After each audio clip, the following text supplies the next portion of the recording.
दोस्तों, जरा अपनी आंखें बंद कीजिए और कल्पना कीजिए कि आप एक गहरी उफनती नदी के किनारे खड़े हैं।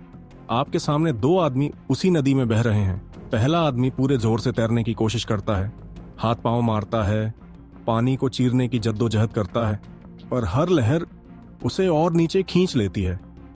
उसकी ताकत, उसका संघर्ष सब व्यर्थ साबित होता है और वह धीरे धीरे डूबने लगता है। वहीं दूसरा आदमी है जिसने खुद को पानी की धार के हवाले कर दिया है। वह न तो लहरों से लड़ रहा है, न ही घबराहट में हाथ पांव मार रहा है। वह बस बहाव के साथ बह रहा है और आश्चर्य की बात यह है कि वही आदमी बच जाता है। यह दृश्य हमें एक गहरी सच्चाई सिखाता है। कभी कभी जीवन की जीत संघर्ष से नहीं बल्कि समर्पण से आती है। हम में से ज्यादातर लोग पहले आदमी की तरह हैं। हम जीवन की परिस्थितियों से लड़ते रहते हैं, हर समस्या के खिलाफ हाथ पांव मारते हैं। लेकिन जितना हम लड़ते हैं उतना ही थकते जाते हैं, टूटते जाते हैं और फिर हम सोचते हैं कि क्यों हमारी ऊर्जा खत्म हो रही है, क्यों हमारा मन अशांत है। पर दोस्तों, सच्ची ताकत तो उस दूसरे आदमी में थी जिसने अपने मन को शांत किया और जीवन की लहरों को स्वीकार कर लिया। आज से 2500 साल पहले चीन के एक संत लाओ त्जू ने इस रहस्य को समझ लिया था। उन्होंने कहा था कि मन की शांति ही असली शक्ति है। जब मन स्थिर होता है तो सबसे बड़ी आंधी भी हमें हिला नहीं सकती, और जब मन बेचैन होता है तो छोटी सी लहर भी हमें डुबो सकती है। आज की भाग दौड़ भरी जिंदगी में, जहां हर कोई सफलता की दौड़ में भाग रहा है, लाओ त्जू की यह सीख किसी औषधि से कम नहीं। सोचिए, हम हर दिन दौड़ते हैं, कभी पैसों के पीछे, कभी रिश्तों में अपनी जगह बनाने के लिए, कभी दुनिया के मान सम्मान की तलाश में, और इस भागम भाग में हम खुद से ही दूर हो जाते हैं। हमारी आत्मा थक जाती है, पर हमें लगता है कि और तेज भागना ही समाधान है। लेकिन लाओ त्जू हमें बताते हैं कि असली समाधान रुकने में है, अपने भीतर झांकने में है और शांति को अपनाने में है। शांति कोई कमजोरी नहीं बल्कि सबसे बड़ी ताकत है। जैसे शांत झील में आकाश का पूरा प्रतिबिंब साफ दिखाई देता है, वैसे ही शांत मन में जीवन की सच्चाई उजागर होती है। दोस्तों, ये कहानी सिर्फ एक रूपक नहीं बल्कि एक दर्पण है। यह हमें दिखाती है कि हम किस तरह अपनी ऊर्जा संघर्ष में गंवा रहे हैं, और यह हमें आमंत्रित करती है कि हम भी उस दूसरे आदमी की तरह जीवन के बहाव पर भरोसा करना सीखें। यह किताब, जिसके बारे में हम साथ में यात्रा करने जा रहे हैं, आपके नजरिए को हमेशा के लिए बदल सकती है। यह सिर्फ एक और सेल्फ हेल्प की बात नहीं है। यह ज्ञान हजारों साल पुराना है, पर आज भी उतना ही ताजा और प्रासंगिक है जितना उस समय था। और यकीन मानिए, अगर आप इसे अपने जीवन में उतार लें तो आपकी सबसे बड़ी ताकत आपका शांत मन होगा। यात्रा अभी शुरू हुई है। आगे हम और गहराई में उतरेंगे और जानेंगे कि लाओ त्जू की यह बुद्धिमत्ता हमारे जीवन के हर पहलू को कैसे बदल सकती है। दोस्तों, पिछली कहानी में हमने देखा कि कैसे जीवन की नदी में संघर्ष करने वाला डूब जाता है और जो बहाव को स्वीकार करता है वही बचता है। अब जरा नजर डालते हैं हमारी आज की दुनिया पर। क्या आपको नहीं लगता कि हम सब किसी अदृश्य दौड़ में लगातार भाग रहे हैं? सुबह उठते ही फोन खोलते हैं, सोशल मीडिया पर दूसरों की उपलब्धियां देखते हैं, उनकी चमकदार तस्वीरें, उनकी तरक्की, उनकी जीत, और फिर अंदर ही अंदर हम अपने आप से कहते हैं, मुझे और मेहनत करनी होगी, मुझे और हासिल करना होगा, वरना मैं पीछे रह जाऊंगा। हम इंसान रह ही कहां गए हैं? हम तो बस अचीवमेंट सब्जेक्ट्स बन चुके हैं। हमारी पहचान, हमारी इज्जत, यहां तक कि हमारी खुद की नजर में हमारी कीमत भी अब सिर्फ इस बात पर टिकी है कि हमने कितना कमा लिया, कितनी बड़ी गाड़ी खरीदी या कितनी ऊंचाई छू ली। ये दौड़ कभी खत्म नहीं होती। कक्षा में पहले स्थान से लेकर नौकरी की सबसे ऊंची कुर्सी तक, वेतन की दौड़ से लेकर सबसे आलीशान मकान तक, और इस सब में हम भूल जाते हैं कि हमें जीना भी था। इंस्टाग्राम पर घूमते फिरते मोटिवेशनल गुरुओं के जुमले, हसल करो, मेहनत करो, नींद छोड़ो, बस भागो, ये बातें हमें पहले तो जोश से भर देती हैं, लेकिन धीरे धीरे यही हमारी आत्मा को खोखला करने लगती है।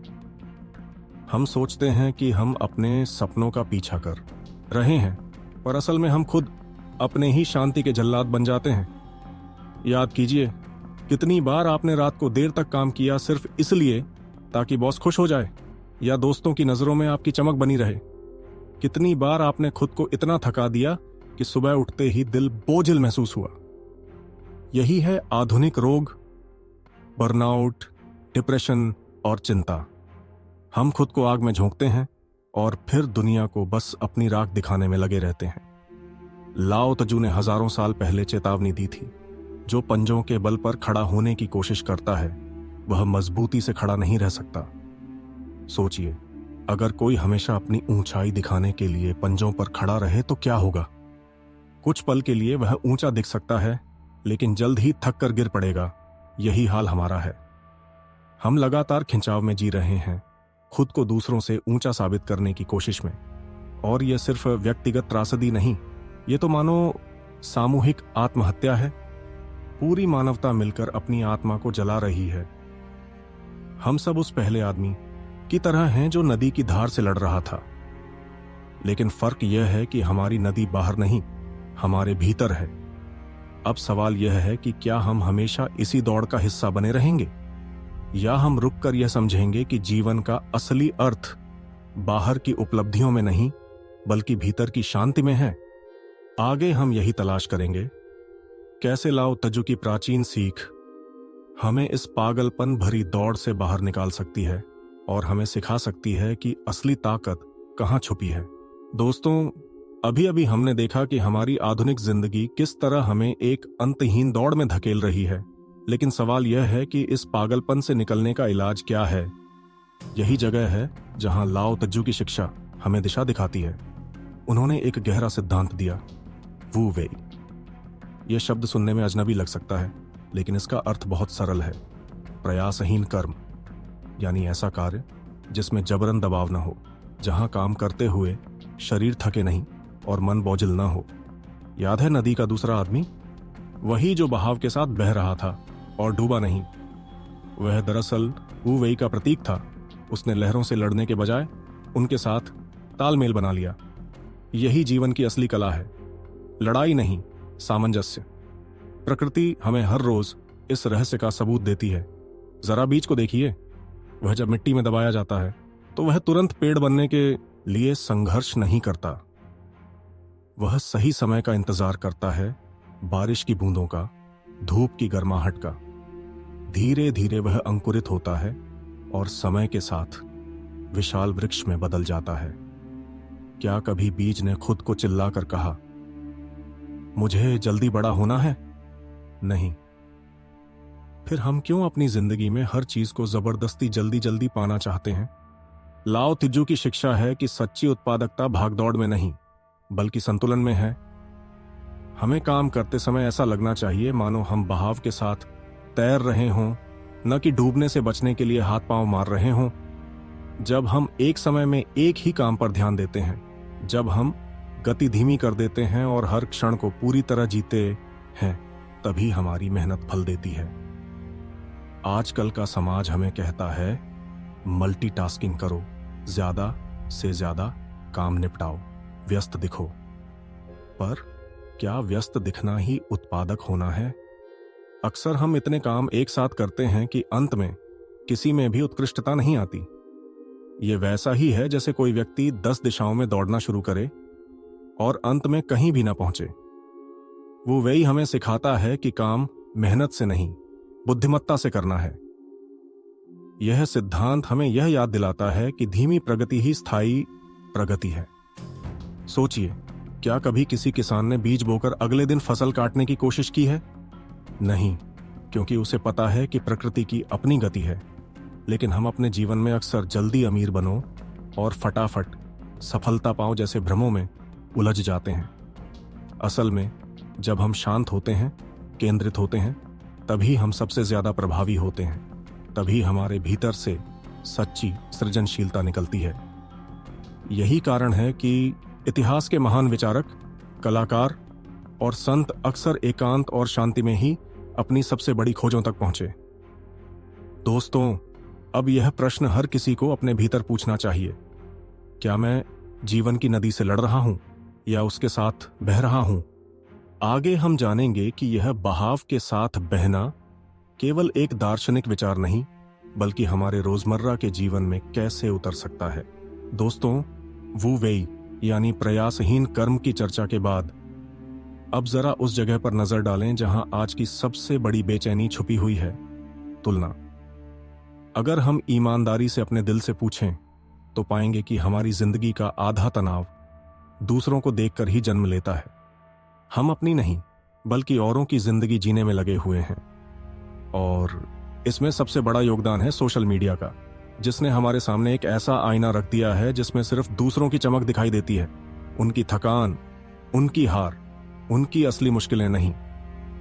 जरा सोचिए, आप इंस्टाग्राम या फेसबुक खोलते हैं और देखते हैं कि आपके किसी पुराने दोस्त ने नई कार खरीदी है, कोई विदेशी सैर पर निकला है, कोई शादी में फिल्मी सितारे जैसा सज धज कर तस्वीरें डाल रहा है, और आपके भीतर अचानक एक खालीपन जन्म लेता है।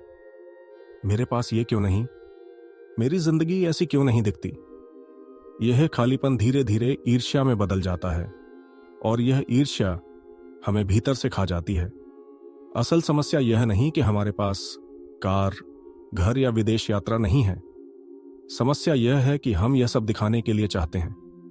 हम चीजें जरूरत के लिए नहीं खरीदते, बल्कि दूसरों को साबित करने के लिए कि हम भी सफल हैं। यही तो आधुनिक रोग है, स्टेटस एंजाइटी। दार्शनिक एलन द बॉटन ने इस शब्द का इस्तेमाल किया था। इसका मतलब है, हम अपनी कीमत दूसरों की नजरों में तलाशते हैं। कितनी बार ऐसा हुआ है कि हमें एक नौकरी अच्छी लगती है, उसका माहौल हमें पसंद है, लेकिन सिर्फ इसलिए छोड़ दी क्योंकि दूसरी जगह ज्यादा तनख्वाह मिल रही थी। भले ही वह काम हमारी आत्मा को रोज रोज मार डालता हो, पर हमने उसे अपनाया क्योंकि समाज की नजरों में ऊंचा दिखना था। और यही चक्र है तुलना का। हम औरों की नजर से खुद को आंकते रहते हैं और भीतर से खाली होते जाते हैं। सोशल मीडिया ने इस जाल को और भी खतरनाक बना दिया है। वहां हर कोई अपनी जिंदगी के बस सबसे अच्छे फिल्टर के हुए पल दिखाता है, लेकिन हम भूल जाते हैं कि ये तस्वीरें पूरी कहानी नहीं होती। कोई नहीं दिखाता कि वह रातों को चिंता में जाग रहा है या किसी रिश्ते में टूटकर अकेला पड़ा है। हम बस उनकी मुस्कान देखते हैं और सोचते हैं, उनकी जिंदगी तो परफेक्ट है, मेरी ही अधूरी है। और इस सोच से हमारी आत्मा बोझिल हो जाती है। लाओ तजु कहते हैं कि जो अपनी असली राह छोड़कर औरों की राह पर चलने लगता है, वह कभी मंजिल तक नहीं पहुंचता। आज हम में से अधिकतर लोग यही कर रहे हैं, दूसरों की फिल्टर की हुई दुनिया देखकर अपनी राह छोड़ते जा रहे हैं। लेकिन सच्चाई यह है कि जिंदगी का सबसे बड़ा दर्द तुलना से ही पैदा होता है। अब जरा ठहर कर अपने आप से यह प्रश्न पूछिए, क्या मैं अपनी जिंदगी जी रहा हूं या दूसरों की तस्वीरों से जलते हुए अपनी पहचान खो रहा हूं? यही सवाल हमें अगले चरण तक ले जाएगा, जहां हम समझेंगे कि इस तुलना की आग से बाहर निकलकर आत्मिक स्वतंत्रता कैसे पाई जा सकती है। दोस्तों, अब तक हमने तुलना, दौड़ और भीतर की बेचैनी की बातें की, लेकिन सवाल यह है कि लाओ त्जू हमें इससे बाहर निकलने का रास्ता क्या बताते हैं। उनका उत्तर है सरलता। हां, वही सरलता जिसे हम अक्सर गलती से गरीबी समझ बैठते हैं, पर असल में यही जीवन की सबसे बड़ी ताकत है। लाओ तजू ने ताओ ते चिंग के अध्याय 44 में एक सवाल पूछा है, प्रसिद्धि और तुम्हारा अस्तित्व, इनमें से कौन अधिक महत्वपूर्ण है? धन और तुम्हारा जीवन, इनमें से कौन ज्यादा मूल्यवान है? जरा ठहर कर सोचिए। अगर आपके पास दुनिया की सारी शोहरत हो, लेकिन आप खुद ही खो जाएं, तो उसका क्या अर्थ रह जाएगा? अगर आपकी जेब धन से भरी हो, लेकिन हर दिन आप भीतर से टूट रहे हों, तो क्या वह जीवन कहलाएगा? लाओ तजू कहते हैं कि जो व्यक्ति चीजों से बहुत गहरे जुड़ जाता है, उसे अंततः बहुत दुख भी सहना पड़ता है। यही लगाव हमें भय में जीने पर मजबूर करता है। खोने का डर, टूटने का डर, पीछे छूट जाने का डर। जितनी अधिक वस्तुएं, उतनी अधिक चिंता। सोचिए, अगर आपके पास जितना है उतना ही आपको पर्याप्त लगे, तो दुनिया आपको देने के लिए और क्या बाकी रह जाएगी? तब तो सारा ब्रह्मांड आपका हो जाएगा, क्योंकि आपके भीतर कोई कमी का भाव ही नहीं रहेगा। लेकिन हमें समाज ने अलग तरह से प्रशिक्षित किया है।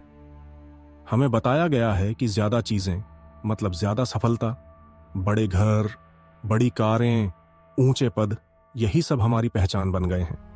यही कारण है कि जहां बहुत अधिक दौड़ होती है, वहीं अधिक चोरी, अधिक धोखा और अधिक प्रतिस्पर्धा भी पैदा होती है।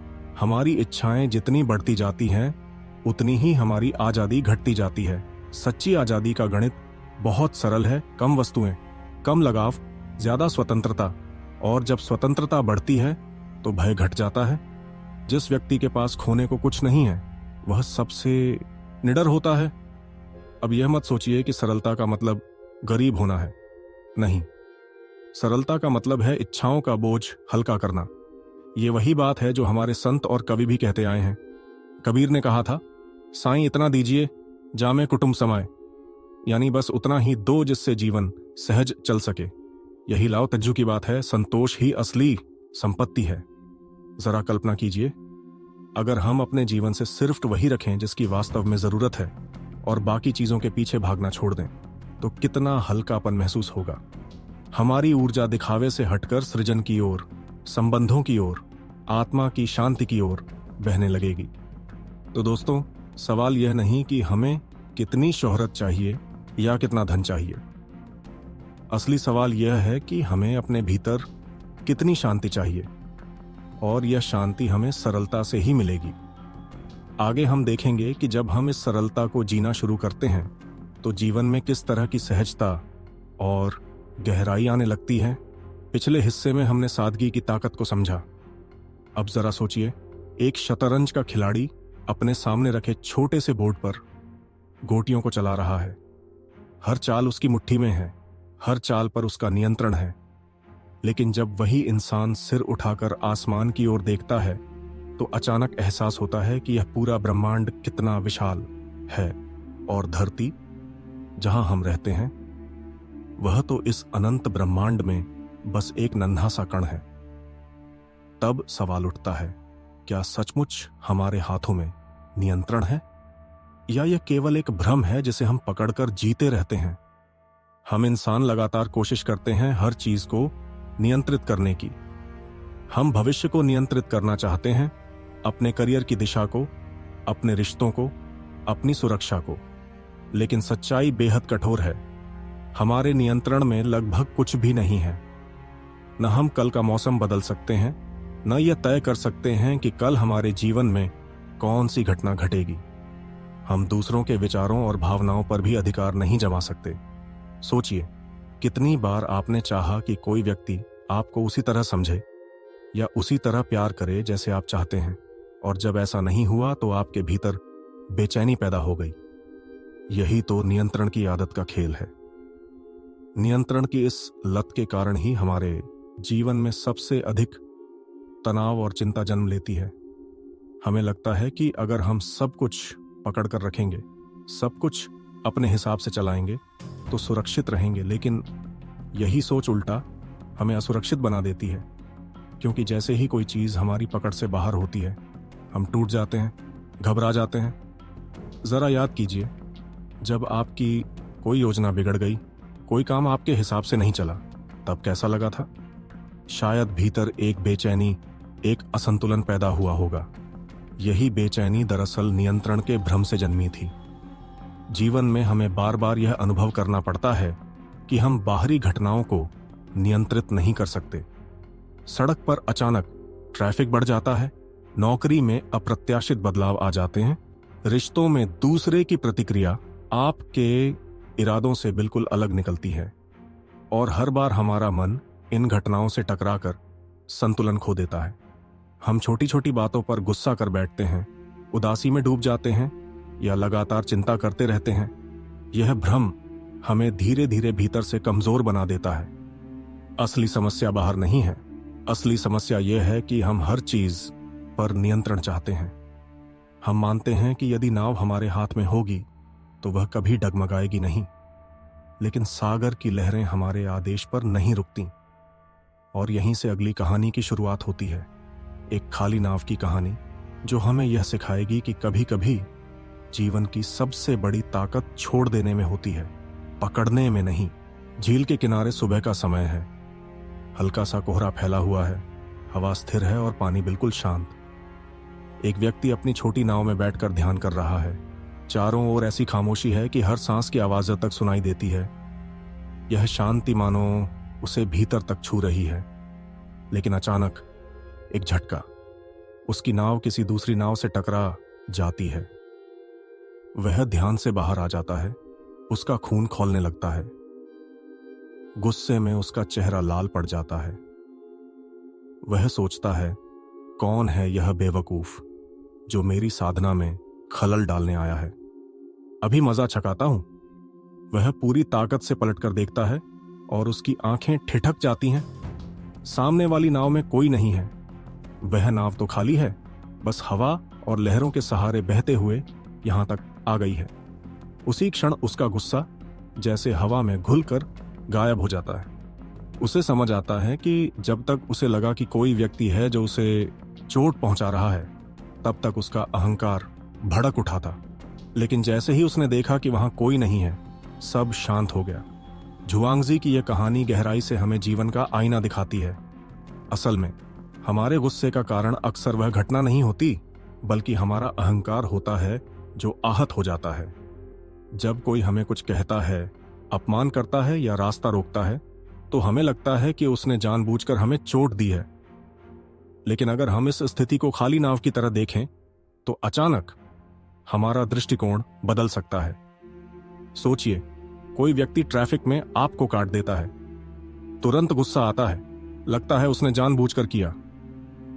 लेकिन क्या पता वह व्यक्ति किसी आपात स्थिति से गुजर रहा हो। क्या पता उसके दिमाग में परेशानियां हो और उसने अनजाने में गलती कर दी हो। अगर आप उसे खाली नाव समझ लें, तो शायद आप गुस्से से बच जाएंगे। जीवन में ज्यादातर लोग अपनी ही आंतरिक तूफानों में खोए रहते हैं, चिंताओं में, असुरक्षाओं में, अज्ञान में।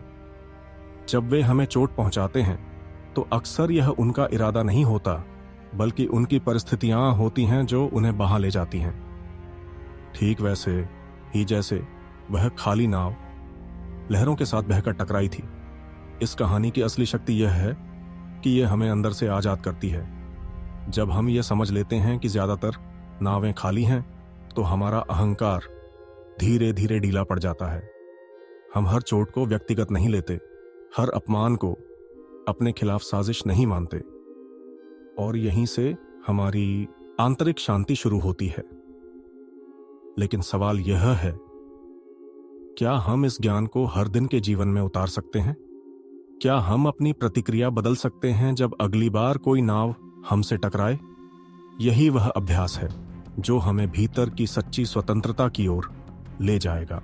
झुआंगजी की खाली नाव की कहानी ने हमें यह समझाया कि ज्यादातर बार हमारे गुस्से का कारण दूसरों का व्यवहार नहीं, बल्कि हमारा अपना अहंकार होता है। लेकिन अब सवाल उठता है, अगर जीवन की नावें यूं ही लहरों के साथ बहती रहेंगी, तो क्या हमें बस टकराते रहना है? क्या समाधान यही है कि हम हर बार चोट खाकर सहते रहें? यहां ताओवाद हमें एक और गहरी सीख देता है, छोड़ देने की कला। लाओ त्जू कहते हैं, यह दुनिया एक पवित्र पात्र है जिसे कोई नियंत्रित नहीं कर सकता। जो इसे नियंत्रित करने की कोशिश करता है, वह इसे तोड़ देता है। सोचिए जरा, क्या हम कभी बहती हुई नदी को अपने हाथों में रोक पाए हैं? हम बांध बना सकते हैं, किनारे ऊंचे कर सकते हैं, लेकिन नदी अंततः अपना रास्ता ढूंढ ही लेती है। ठीक वैसे ही जीवन है। हम हर मोड़, हर घटना, हर परिणाम को पकड़ कर रखना चाहते हैं, लेकिन अंत में यह प्रवाह हमारी पकड़ से छूटकर अपने मार्ग पर ही बह जाता है। छोड़ देना यानी हार मान लेना नहीं है। यह तो एक गहरी समझ है कि इस ब्रह्मांड में बहुत कुछ हमारे बस से बाहर है। हम चाहें तो मौसम को रोक लें, लोगों की सोच बदल दें, या कल का भविष्य पकड़ कर रख लें, लेकिन सच्चाई यह है कि यह सब हमारे वश में नहीं है। ग्रीक दार्शनिक मार्कस ऑरेलियस ने भी यही कहा था कि इंसान का असली नियंत्रण केवल उसकी सोच और उसकी प्रतिक्रियाओं पर होता है। बाकी सब तो जैसे समुद्र की लहरें हैं, आप चाहें या ना चाहें आती जाती रहेंगी। जरा ठहर कर सोचिए, कितना बड़ा बोझ हम ढोते हैं जब हम हर चीज को अपने नियंत्रण में रखने की कोशिश करते हैं। हम भविष्य की चिंता करते हैं, मानो चिंता करके हम कल को सुरक्षित कर लेंगे। लेकिन क्या कभी ऐसा हुआ है? चिंता ने कल को बदला नहीं, बस आज का सुकून छीन लिया। यही जीवन का विरोधाभास है। जितना हम नियंत्रण के पीछे भागते हैं, उतना ही बेचैन होते जाते हैं। और जब हम छोड़ना सीख जाते हैं, तभी हमें असली आजादी और शांति का अनुभव होता है। छोड़ देना यानी जीवन से भागना नहीं, बल्कि अपने ध्यान को वहीं केंद्रित करना जहां हमारी शक्ति सचमुच काम करती है, हमारा मन और हमारी प्रतिक्रियाएं। कोई हमें अपमानित करे तो यह हमारे बस में नहीं है, लेकिन अपमान को हम अपने भीतर कैसे उतारते हैं, यह पूरी तरह हमारे हाथ में है। कोई परिस्थिति हमारे खिलाफ हो सकती है, लेकिन उस परिस्थिति के बीच हम टूटते हैं या मजबूत होते हैं, यह तय करना केवल हमारा अधिकार है। जीवन के हर क्षण को नदी की तरह बहने दीजिए। उसमें अपनी नाव को तैराइए, लेकिन नदी के प्रवाह को पकड़ने की कोशिश मत कीजिए। क्योंकि जिस दिन आप यह समझ जाएंगे कि आपका काम केवल पतवार थामना है, नदी की दिशा तय करना नहीं, उस दिन आपके भीतर एक ऐसी शांति जन्म लेगी जिसे कोई परिस्थिति, कोई इंसान छीन नहीं सकता। अब प्रश्न यह है, क्या हम इस छोड़ने की कला को रोजमर्रा की जिंदगी में उतार सकते हैं? क्या हम सच में वह स्वतंत्रता अनुभव कर सकते हैं जहां नियंत्रण की जंजीरें टूट जाती हैं? यही अगली सीख हमें और गहराई में ले जाएगी। अब तक हमने देखा कि जीवन में नियंत्रण छोड़ने से हमें शांति मिलती है, लेकिन एक और गहरी सीख है जो ताओवाद हमें पानी के जरिए देता है, नरमी की शक्ति। हमारी सभ्यता हमें हमेशा यही सिखाती रही है कि मजबूत बनो, कठोर बनो, कभी झुको मत। लेकिन प्रकृति की अपनी भाषा है और वह हमें कुछ और ही कहती है। सोचिए, तूफान आने पर सबसे ऊंचे और घमंडी पेड़ ही पहले गिरते हैं, जबकि घास जो लहरों के साथ झुक जाती है, तूफान के बाद भी हरी भरी खड़ी रहती है। पत्थर अपनी कठोरता पर गर्व करता है, लेकिन वही पत्थर धीरे धीरे पानी की बूंदों से कटकर आकार खो देता है। यह विरोधाभास हमें बताता है कि कठोरता अंततः टूट जाती है, जबकि नरमी समय के साथ सब पर विजय पा लेती है। पानी इस ब्रह्मांड का सबसे बड़ा शिक्षक है। उसमें कोई निश्चित आकार नहीं होता, लेकिन वह हर बर्तन का रूप ले लेता है। वह हमेशा ऊंचाई से नीचाई की ओर बहता है, मानो विनम्रता उसकी प्रकृति हो। वह न लड़ता है, न विरोध करता है, लेकिन चट्टानों को काटकर रास्ता बना लेता है। यही है उसकी असली शक्ति। वह बिना शोर किए दुनिया को बदल देता है। लाओ त्जू ने कहा था, दुनिया में पानी से ज्यादा कोमल और कमजोर कुछ भी नहीं है। फिर भी कठोर को तोड़ने की ताकत सिर्फ पानी में है। यह वाक्य हमें याद दिलाता है कि असली शक्ति आक्रामकता में नहीं, बल्कि धैर्य और विनम्रता में छिपी होती है। इंसान जब अहंकार में कठोर हो जाता है, तब उसके रिश्ते टूटते हैं, उसके विचार बिखरते हैं और उसका मन थक जाता है। लेकिन जब वह पानी की तरह नरम होता है, तब जीवन उसे हर परिस्थिति से गुजरने का रास्ता खुद दिखा देता है। हम अक्सर बहस में जीतने के लिए कठोर शब्दों का सहारा लेते हैं, लेकिन क्या कभी आपने सोचा कि बहस जीतने का क्या मतलब है अगर हम रिश्ते हार जाएं? पानी हमें सिखाता है कि झुकना हारना नहीं होता। झुकना तो वह बुद्धिमत्ता है जो हमें टूटने से बचाती है। जैसे नदी अपने मार्ग में आने वाले पत्थरों से टकराकर रुकती नहीं, बल्कि उन्हें घेरकर आगे बढ़ जाती है, वैसे ही हमें भी जीवन की बाधाओं को कठोरता से नहीं, बल्कि लचीलापन और धैर्य से पार करना चाहिए। पानी का यह रहस्य हमें रोजमर्रा की छोटी छोटी बातों में भी काम आता है। जब कोई हमें आहत करे तो गुस्से की कठोरता से नहीं, बल्कि पानी जैसी नरमी से प्रतिक्रिया दें। जब जीवन कठिन लगे तो रुकने के बजाय पानी की तरह बहना सीखें। जब अहंकार हमें ऊंचाई की ओर धकेले तो पानी की तरह नीचे जाकर विनम्र होना सीखें, क्योंकि अंततः जो नीचा है वही सबसे स्थिर है। जीवन का असली सामर्थ्य इस नरमी में है, और शायद यही कारण है कि ताओवाद हमें पानी की ओर देखने के लिए कहता है। अब सवाल यह है, क्या हम इस नरमी की शक्ति को अपनी जिंदगी में उतार पाएंगे? यही अगली यात्रा हमें और गहराई से दिखाएगी। जिंदगी के इस सफर में हम सब जैसे किसी अनदेखी दौड़ में शामिल कर दिए गए हैं। समाज हमें कहता है, जोर से बोलो, तेज भागो, और अगर जरूरत पड़े तो लड़ो भी। हर दिशा से आवाज आती है कि हमें कुछ साबित करना है, कुछ जीतना है और किसी को हराना है। लेकिन 500 साल पहले लाओ तेजू की आवाज हमें एक बिल्कुल अलग संदेश देती है। वो कहती है, रुक जाओ, शांत हो जाओ, छोड़ दो। यह आवाज एक मरहम की तरह है जो हमारी थकी हुई आत्मा को सहलाती है। लाओ तेजू हमें दिखाते हैं कि ताकत का असली अर्थ क्या है। ताकत का मतलब न तो जिम की मांसपेशियां हैं, न ही 6 पैक एब्स, और न ही बैंक बैलेंस में पड़े करोड़ों। असली ताकत उस मन में है जो अशांति के बीच भी शांत रह सके। सोचिए, जिस इंसान के पास शांति है उसे कोई डिगा नहीं सकता। जैसे गहरी नदी, ऊपर से शांत लेकिन भीतर असीम गहराई लिए हुए। यही असली सामर्थ्य है। हम अक्सर ताकत को बाहर तलाशते हैं, लोगों को प्रभावित करने में, दौलत कमाने में या प्रतिस्पर्धा में आगे निकलने में। लेकिन लाओ त्सु हमें याद दिलाते हैं कि असली शक्ति भीतर की चुप्पी में है। यह वो चुप्पी नहीं है जो डर या हार की वजह से आती है, बल्कि वो है जो आत्मा की स्थिरता से जन्म लेती है। जब हम रुकना सीख जाते हैं, जब हम अपने विचारों की भीड़ को बस देखना शुरू कर देते हैं, तब हम अपने भीतर एक अद्भुत शक्ति महसूस करते हैं। कल्पना कीजिए, आप बाजार की भीड़ में खड़े हैं। हर तरफ शोर है, लोग चिल्ला रहे हैं, हॉर्न बज रहे हैं और बेचैनी हवा में फैली है। उसी बीच कोई व्यक्ति आंखें बंद करके बस गहरी सांस ले रहा है। उसके चेहरे पर शांति है। बाहर का शोर उसके भीतर प्रवेश नहीं कर पाता। वही व्यक्ति सबसे ताकतवर है, क्योंकि उसने अपने मन पर विजय पाली है। लाओ तजू का यह संदेश हमें एक व्यावहारिक रास्ता देता है। वे कहते हैं, अपने मन को खाली करने की कोशिश करो। इसका मतलब यह नहीं कि विचारों से लड़ो, बल्कि बस उन्हें देखो, बिना किसी प्रतिक्रिया के।